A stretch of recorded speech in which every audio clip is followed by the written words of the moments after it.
जब श्वास का आना और श्वास का जाना घटित हो रहा है तो बीच का एक मोमेंट है जब कुछ भी नहीं हो रहा, ना आ रही ना जा रही, तो आप क्या कर रहे हो उस समय में?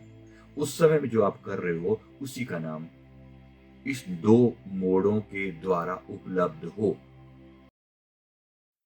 ज्ञान भैरव तंत्र में जब इस विधि की बात की जाती है तो कितने ढंग से भगवान शिव एक्सप्लेन करते हैं।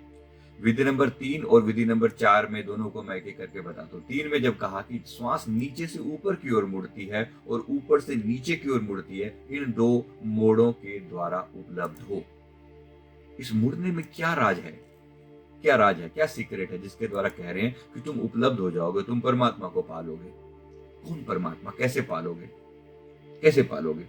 तो सबसे पहले श्वास जब ऊपर से नीचे की ओर मुड़ती है, तो उस समय क्या घटित होता है? नीचे से ऊपर, मान लो श्वास का एक जो जो लयबद्धता है, ये श्वास की लयबद्धता को एक बार ऑब्जर्व करने को कह रहे हैं। जब श्वास नीचे से ऊपर मुड़ती है मतलब ये श्वास का ऊपर जाना और ये श्वास का नीचे जाना, और फिर जब नीचे से ऊपर मुड़ रही है तब, और जब ऊपर से नीचे मुड़ रही है तब, ये दो पॉइंट पे जरा रुक जाएं, तो वहां पर उपलब्ध हो। कैसे, कैसे उपलब्ध हो? क्या घटना घटती है जब श्वास नीचे से ऊपर मुड़ती है और ऊपर से नीचे मुड़ती है? तो क्या होता है?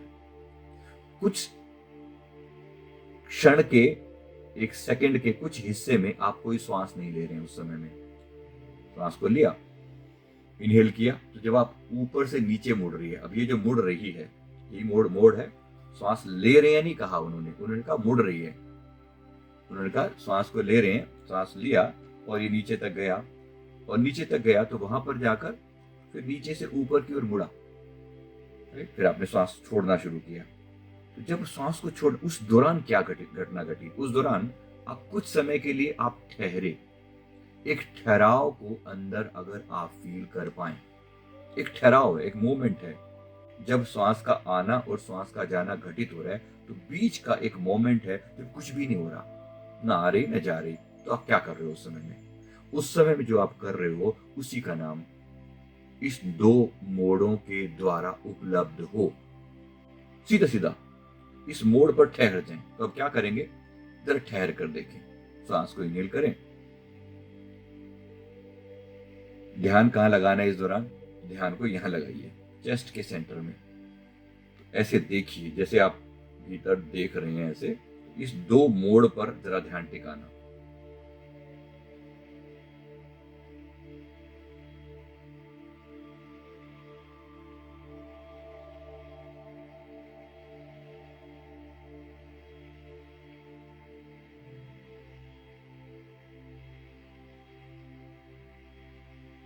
ये मैंने सांस को लेते हुए ध्यान को यहां टिकाया और फिर सांस छोड़ते हुए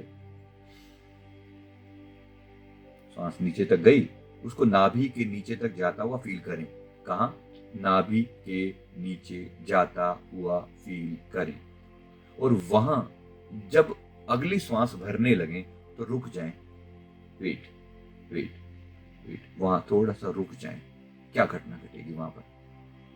आपको एक ठहराव फील होगा, आपको एक टिकाव फील होगा, जो नॉर्मली नहीं हो रहा था, जो नॉर्मली नहीं हो रहा था, लेकिन ये करने से होने लगेगा। नॉर्मली नहीं हो रहा था, जरा करके देखिए। रुक जाएं, श्वास छोड़ी और रुक जाएं, श्वास ली और रुक जाएं। विज्ञान भैरव तंत्र विधि नंबर 3, रुक जाएं, रुक जाएं। इसी से बिल्कुल बिल्कुल वहीं पे ठहर जाएं, ठहर जाएं, उस मोमेंट पे ठहर जाएं और उस ठहराव को फील करें। तो इतनी सी विधि है, भगवान शिव कह रहे हैं, तो कुछ तो ऐसा होगा उसमें गजब। उस स्थान पर अब ये भगवान शिव जो नेत्र मूंद कर जो लगातार बैठे रहते हैं, करते क्या है? ये सब यही नए नए इन्वेंशन कर रहे हैं, नई नई विधियां, नई नई चीजें खोज रहे हैं आत्मा के ज्ञान के लिए। माँ भगवती के सवाल पर 112 विधियां हैं, तो ऐसी ही विधियां निकल निकल कर आ रही हैं। तो जब श्वास को लिया तो अंदर ठहरा लिया, जब मोड़ आए ना, ऊपर से लेकर नीचे वाला मोड़ और नीचे से ऊपर वाला मोड़, उस मोड़ पर टिक जाए, उस मोड़ पर टिक जाए। देखो क्या घटित होगा, क्या घटित होगा? आप बताइए क्या घटित होता है? जब आपने रुके तो क्या घटित हुआ? श्वास को आपने थोड़ी देर के लिए ठहरा लिया, यानी इनहेल किया, श्वास को इनहेल किया और छोड़ने से पहले, श्वास को छोड़ने से पहले वहां टिक गए।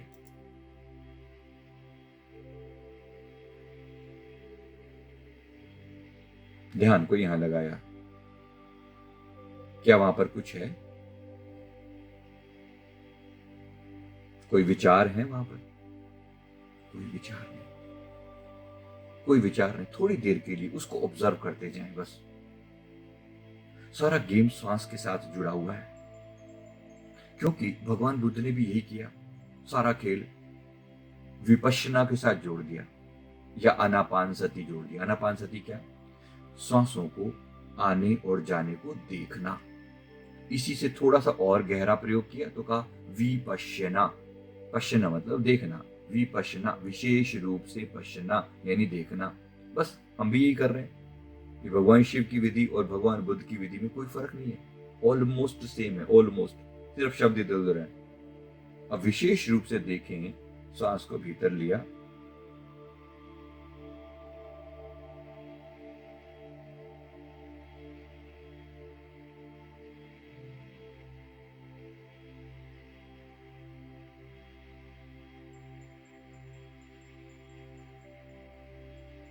और ये छोड़ा। अब जब छोड़ा तो अगली श्वास लेने से पहले फिर ठहर गए, वहीं पर ठहर गए। क्या हुआ? शून्यता का एहसास हुआ, अपूर्व शांति का एहसास हुआ, एक खालीपन का बोध हुआ, अपने होने का बोध हुआ। कुछ भी नहीं है वहां पर, हुआ कुछ नहीं, घटना नहीं घटेगी, घटना का घटना रुक जाएगा, शांत हो जाएगा कुछ। गजब है। बात बड़ी छोटी है लेकिन बड़ी गहरी है। फिर भी बात बड़ी छोटी है लेकिन फिर भी गहरी है। जरा ऑब्जर्व करके देखें, फिर बताएं क्या घटित हुआ जब आपने श्वास को भीतर रोका। श्वास अगली श्वास लेने से पहले भी रुके और नीचे भी श्वास छोड़ने से पहले रुकने, दोनों के बीच में रुकें। इस मोड़ के द्वारा उपलब्ध हों, इस मोड़ पर उपलब्ध हों। एक बार दोबारा सामने विधि को देखें। जब श्वास नीचे से ऊपर की ओर मुड़ती है और जब श्वास ऊपर से नीचे की ओर मुड़ती है, इन दो मोड़ों के द्वारा उपलब्ध हों। इसी से बिल्कुल मिलती जुलती है विधि नंबर 4। भगवान शिव फरमा रहे हैं विधि नंबर 4 में, जब श्वास पूरी तरह बाहर गई है और जब श्वास और स्वतः ठहरी है, जब श्वास पूरी तरह बाहर गई है और स्वतः ठहरी है, या पूरी तरह भीतर गई है और ठहरी है, ऐसे जागतिक विराम के क्षण में व्यक्ति का क्षुद्र अहंकार विसर्जित हो जाता है। ये क्षुद्र अहंकार, जो घटिया अहंकार है, क्षुद्र मतलब घटिया, ये अहंकार विसर्जित हो जाता है जब श्वास पूरी तरह बाहर गई है और स्वतः ठहरी है। अब यह श्वास अंदर आई नहीं है, तो बाहर गई, छोड़ी। अभी अगली श्वास लेना मत, टिक जाना, स्वतः ठहरी है। एक आधे पार्ट को पकड़ो, फिर सोचो, ऐसे जागतिक विराम के क्षण में, ऐसे जागते हुए विराम के क्षण में व्यक्ति का क्षुद्र अहंकार विसर्जित हो जाता है। याद रखिए, विज्ञान भैरव तंत्र है ये वही विज्ञान भैरव तंत्र है जिसके द्वारा जो सर्वश्रेष्ठ उपलब्धियों के लिए जाना जाता है। इसकी छोटा सा लेवल आपके अंदर कितना बड़ा चेंज ला सकता है। सीधा सीधा आत्मा का ज्ञान है। उस जागतिक विराम के क्षणों में व्यक्ति का क्षुद्र अहंकार विसर्जित हो जाता है। जब हमने श्वास को छोड़ा और ठहरे तो क्या घटित हुआ? एक शून्यता, एक ठहराव, क्षुद्र अहंकार का विसर्जन। क्या वहां पर कोई है? क्या वहां पर कोई है? जब आप उस क्षुद्र अहंकार को विसर्जित कर रहे हैं तो क्या घटना घट रही है वहां पर? एक शून्यता घटित हो रही है, एक शून्यता घटित हो रही है। क्या हुआ उसमें? टिक गए। एक खालीपन, शून्य। इतना आसान है शून्य। बस इसी खालीपन में टिक जाएं, इसी खालीपन में टिक जाएं, कुछ देर के लिए ठहर जाएं। इसीलिए योगियों ने श्वास के ठहराने को, अनुलोम विलोम को, या अन्य जो प्राणायाम की विधियां हैं, प्राणायाम, प्राणों का आयाम करना, प्राणों को रोकना, खींचना, प्राणों को रोकना, खींचना और टिक जाना, बस जो ये विधि बताई गई है वही उसी टिकाव से ही उपलब्धि हो जाती है। उपलब्धि हो जाती है किसकी? शून्यता की।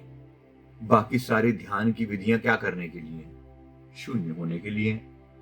Very simple. बाकी ध्यान की सारी विधियां क्या करने के लिए हैं? अर्थ क्या है उनका? शून्य होना ही अर्थ है। कोई भी विधि लगा लो।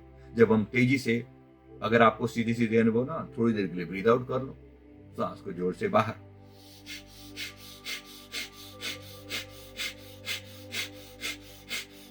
करो जरा एक बार साथ साथ में, ताकि आपको अनुभव हो इस बात का भी। एक दूसरे तरीके से भी आपको अनुभव कराते हैं, तो जोर से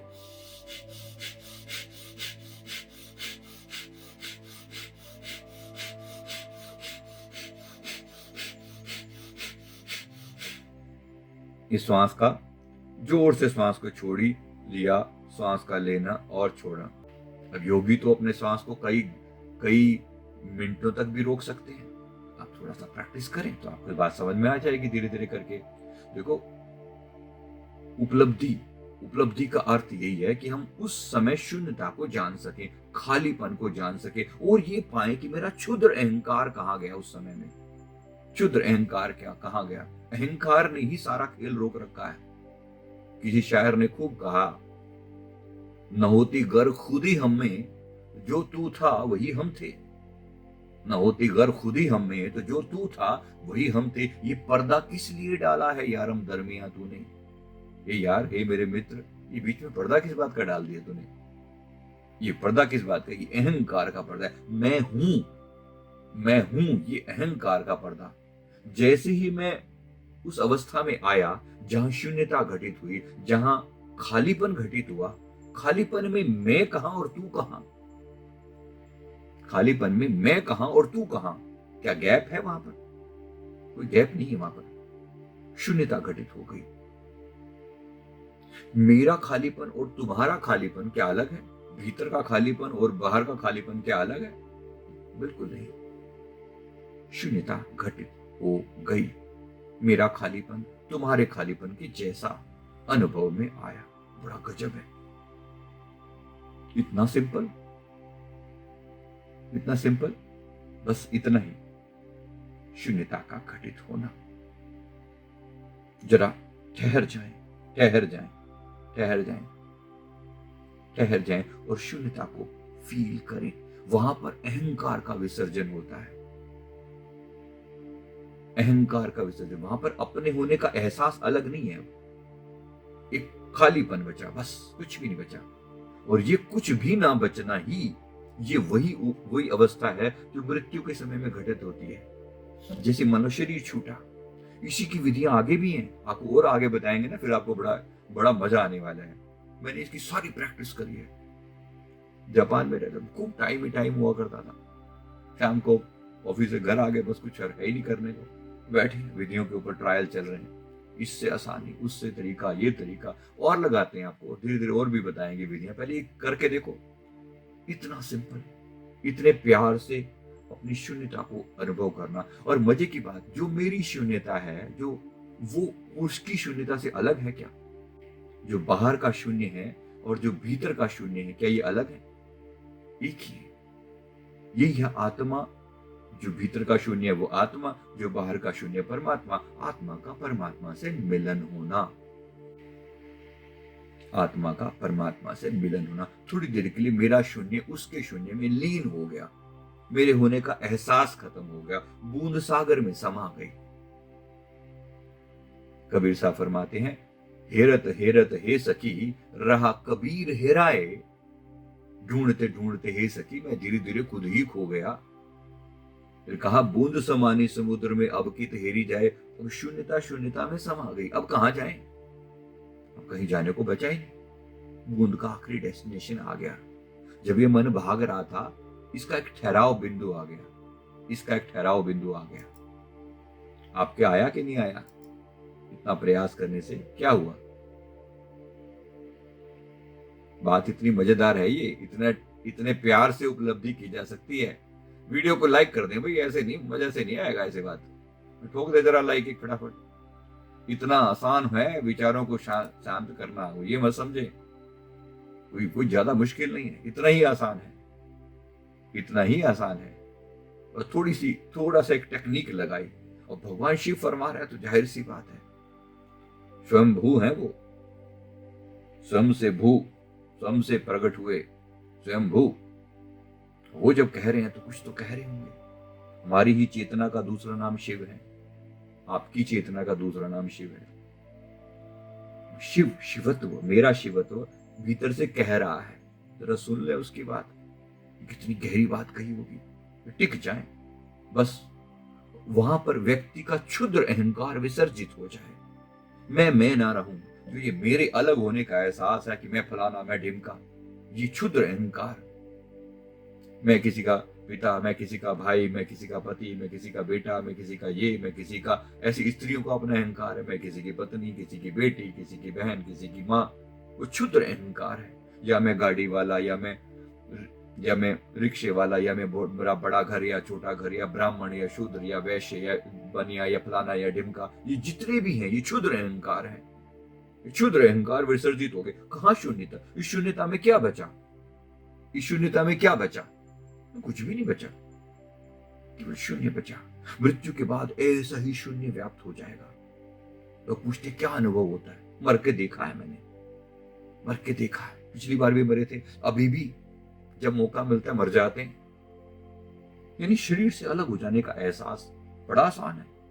अभी देखा ना, अभी ऑब्जर्व किया, मानो यहां सब घटना घट रही है और मैं कौन हूं? मैं इसे देखने वाला हूं, इसे जानने वाला हूं। जरा डुबकी लगा के देख लेना, आसान है, इतना ही आसान है। बात को ज्यादा लंबा ना खींचते हुए बस इसमें ठहरने का प्रयास करें, इसमें ठहरने का प्रयास करें। इतनी सिंपल टेक्निक अपने आप को, अपनी शून्यता को उपलब्ध होने की, बस इतना। इसमें आज प्रैक्टिस करके देखना, शाम तक गजब हो जाएगा। मतलब थोड़ी सी प्रैक्टिस से इतना आसान हो। जब भी मौका मिले, जहां मौका मिले, कोई इसके लिए कोई घंटों के अभ्यास की बात नहीं है। जब मौका मिले, जहां मौका मिले, थोड़ी देर के लिए ठहर जाना, एक कानों में ईयर प्लग थोड़ी ठूस लेना, ताकि दुनिया से इधर उधर से बच जाओ। बक बक बक बक बक बक जो दुनिया की चल रही है, थोड़ा सा बच के भीतर उतर आए। उलट समाना आप में तो प्रगति ज्योत अनंत। उलट समाना, बाहर जो ध्यान भटक रहा था ना, इसको वापस समेट लेना भीतर। तो भीतर उतरने की technique one of the most powerful techniques में से एक है। विज्ञान भैरव तंत्र की शुरू की कुछ विधियां श्वास पर हैं, आगे कुछ विधियां जो है शरीर के भाव को त्यागने की विधियां हैं। जहां शरीर का भाव अंदर से छूटा, वहां आत्मा प्रकट हुई। इतना ही सिंपल है, इतना ही सिंपल है। जरा करके देखना, मजा आ जाएगा। हमारे सदगुरु जी ने भी हमें श्वास श्वास में नाम का जाप दिया। वास्तव में वो नाम भी एक दिन आपको शून्य करने के लिए है। जाप मरे अजपा मरे, अनहद भी मर जाए। एक ऐसी अवस्था में आ जाएं जहां शून्यता ही बचे। याद रखना, सारी विधियों का अंतिम निचोड़ शून्यता है। आपको बात समझ में आ जाए ना तो पकड़ लोगे, मुश्किल नहीं है। अभी समझ में आ गई है, बात को भी ज्यादा लंबा नहीं खींचते, यहीं पे समाप्त करते हैं। थैंक यू वेरी मच, बहुत बहुत शुक्रिया। जो मिला अपार मिला, थोड़ी देर में गजब का एहसास हुआ। डुबकी लगा लेना, थोड़े में ज्यादा। अभी के लिए इतना ही, और सभी जगह अपने सभी ग्रुपों में वीडियो जरूर भेजें। ये गजब की विधि जो है सबके काम आए। एक तुरंत एकदम ठहर जाएगा मन। कोई ज्यादा बड़ी बात नहीं है, एकदम ठहर जाएगा मन। Right, thank you very much, बहुत बहुत शुक्रिया।